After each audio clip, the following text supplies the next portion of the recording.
There was a time before cable, when the local anchorman reigned supreme. Good evening, San Diego. I'm Ron Burgundy. I'm San Diego. It's a fact. It's the greatest city in the history of mankind. Photography and commercial real estate. I was hoping we were going to talk about that. I've taken some nice photos on this West Coast, just saying. Yeah. But you've done a photography degree. I A have, little plug there. I have done a photography degree. Don't use it anymore. No, Taught me a lot about content though. content's everything. Okay, Cool. So we are talking about commercial real estate photography in San Diego. in San Diego.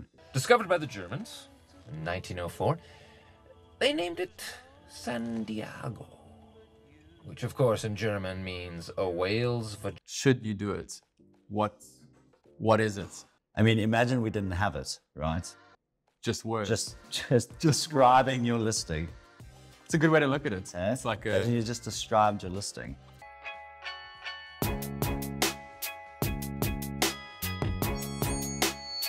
We're not going to talk about everything to do with photography and commercial real estate. We'll do a really nice blog on that, and that'll go into tips and all sorts of things. But I think today we wanted to really talk about why commercial real estate photography is so important in your marketing. Because if you didn't have it, it's going to be really, really difficult to get anyone to buy, lease, or rent a property of yours. But just think about it. Just from a marketing point of view, how are you getting people there? How are you enticing them to become a lead, to do something? And I think that's the most important thing when you think about photography is how are we enticing them? People are extremely visual creatures. I mean, if you think of how well a platform like Instagram is done, largely visual, enticing images. yeah. Look at it like your own Instagram and see how you market yourself. Yeah. Versus someone that has like these like shitty little Instagram filters that we used to use back in the day. Yeah. And how you already assume that that's like the quality of theirs. Yeah. Also, you've got to think what people are expecting of the images that you're taking. So it all comes down to what you're using it for, I guess. And it's certainly not every scenario is going to need professionally shot architectural photography, interiors, exteriors, lighting.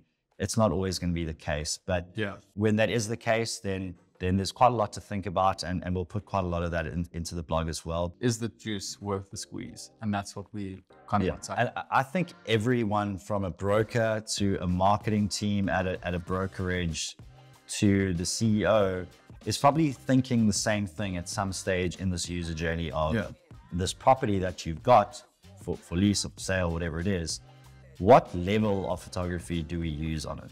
You know what I mean? Like, it's essentially like how much do you want to invest in it? Because the higher you go, like the more expensive it might cost, or the more skills or tools it's going to require. So it's like when you climb that ladder. That's what we say is the juice worth the squeeze. So if you've got a really important property that's going to make you a ton of money if you sell it, then the juice is going to be worth the squeeze. It's worth doing more from a photography point of view. It's going to be better for you to invest more and spend more on getting someone who's going to do an incredible job than you taking your iPhone and shooting some pictures and hoping that you get the desired result from that marketing. And the whole point of this is that marketing is here to help entice people to... Whether it's B2B, B2C, Well, all about... Yeah, those are commercial real estate. Marketing is there to entice people to buy something, okay? Take an action. We're trying to entice people to do something, and in the commercial real estate world, it is to generate a lead for us. It's to get someone to buy or lease or rent your property. So your listings are kind of everywhere, and you're getting a lot of listings in, and times are good. And every time you upload something, It's on for a day. it's working, you don't need to do anything else, then don't invest in professional photographers necessarily. But if you've got a bunch of different properties for your portfolio that you need to use on your website and different marketing collateral, Or maybe they're struggling, etc., or the properties are struggling, then How can we, like, what tactic can we use to try to scale? And it's not necessarily just we need to lower the price.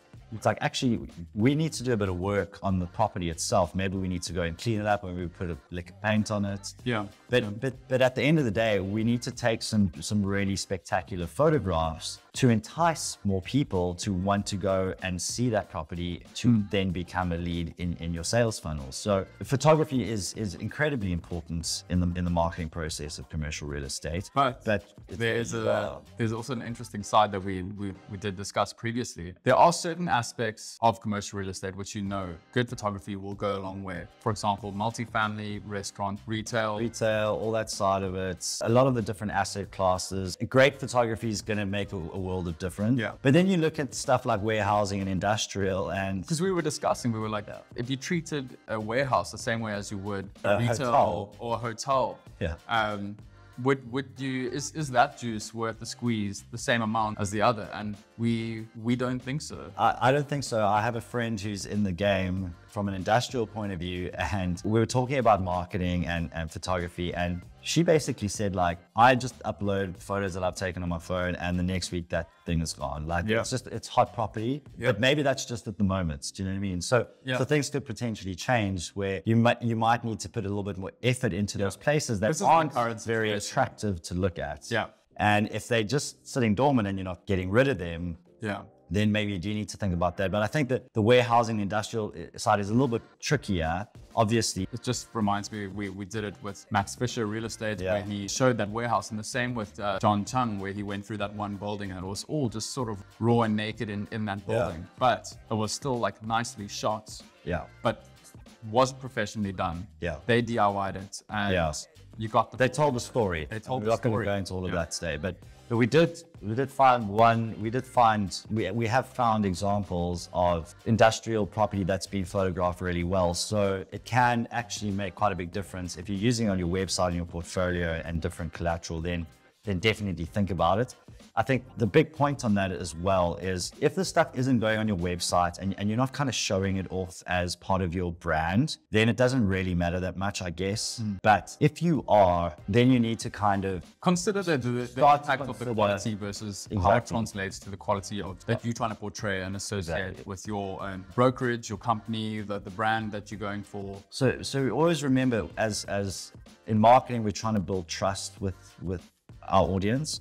The more trustworthy and credible we are, the more likely we are to get future sales, future leads, etc. And if you are consistently taking beautiful photographs and your content's well designed, that's the image that you're portraying to your audience. They are going to feel more comfortable doing business with you. So the more desirable you appear, the more you seem trustworthy. Yeah. And we're not saying you need to have a professional photographer for every listing that you've got. But if it's a big listing and there's a potential big payout, then think about, is that juice worth the squeeze? You know, are you going to get out an ROI from paying someone to take really great photos of that site?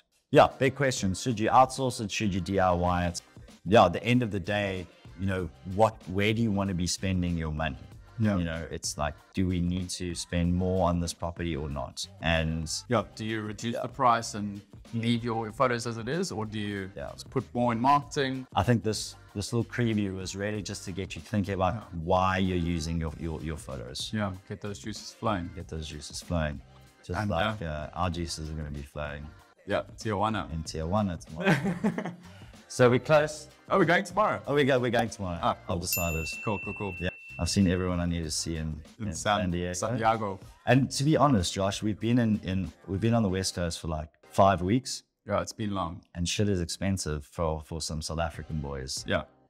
I know we're getting a little bit of a stipend from Mark, but we're getting a little bit of money. Did I not give you that card? Never. Oh well. Anyway, cool. But we'll see you in Mexico next week. Yeah. Cool. See you there. Josh, we'll get you out one night this week. Later.